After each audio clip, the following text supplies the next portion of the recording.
இன்றைக்கி இருக்கக்கூடிய காலகட்டத்தில் எல்லாருமே சொல்லக்கூடிய ஒரு முக்கியமான விஷயம்னு சொல்லி பார்த்திங்கன்னா, டெக்னாலஜின்றது ஒரு ஆல் பர்வேசிவாக வந்துடுச்சு. கடவுளோட டெக்னாலஜின்றது ரொம்ப முக்கியமாயிடுச்சுன்னு சொல்லக்கூடிய அளவுக்கு ஒரு ஒரு 10 வருஷத்துக்கு முன்னாடி ஒரு சூப்பர் கம்ப்யூட்டர்கிட்ட ஒரு போட்டி வச்சாங்களாம். இந்த சூப்பர் கம்ப்யூட்டருக்கு தெரியாத பதிலே கிடையாது, எந்த கேள்வி வேணால் கேட்கலாம் அப்படின்னு சொல்லுவதாக ஒரு கதை அந்த காலத்தில் நீங்கள் படிச்சிருப்பீங்க. ஐசாக் ஆசிமோவ் சயின்ஸ் ஃபிக்ஷன் எழுத ஆரம்பித்த காலத்தில் இருந்து இன்று இருக்கக்கூடிய ஸ்டீஃபன் ஹாக்கிங், இப்போ இல்லை அவர், இவங்களுடைய காலகட்டம் வரைக்கும் இருக்கக்கூடிய எல்லாருமே பார்த்தீங்கன்னா சயின்டிஃபிக் அட்வான்ஸுன்றது ரொம்ப பெரிய விஷயமாக பார்க்குறாங்க. இந்த சூப்பர் கம்ப்யூட்டர்கிட்ட அவங்க கேள்வி கேட்கும்போது ஒவ்வொரு கேள்வியும் அது பதில் சொல்லிகிட்டே வருது.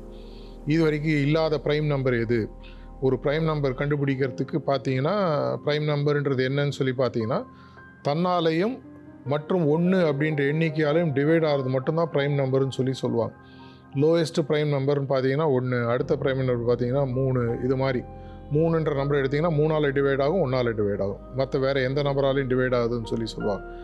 அதுலேயே அந்த எண்டில் போய் ப்ரைம் நம்பர் என்ன, ஹையஸ்ட் ப்ரைம் நம்பர் என்ன கேட்டிங்கன்னா 5-10 வருஷம் கூட ஒரு சூப்பர் கம்ப்யூட்டர் தேடும். அதையே நொடி பொழுதில் அது கொடுக்க ஆரம்பிக்குதான். அப்போ ஃபைனலாக இவங்களுக்கு சந்தேகம் வருது. அப்போ அந்த சூப்பர் கம்ப்யூட்டரை பார்த்து அவங்க கேள்வி கேட்குறாங்களா, நீ யாருன்னு கேட்குறாங்களாம். அது கொஞ்ச நேரம் யோசிச்சுட்டு நான் கடவுள்னு அது சொல்லுதான். அந்த அளவுக்கு நீ டெக்னாலஜி முன்னேறிடுச்சு அப்படின்னு சொல்லக்கூடிய காலகட்டம்.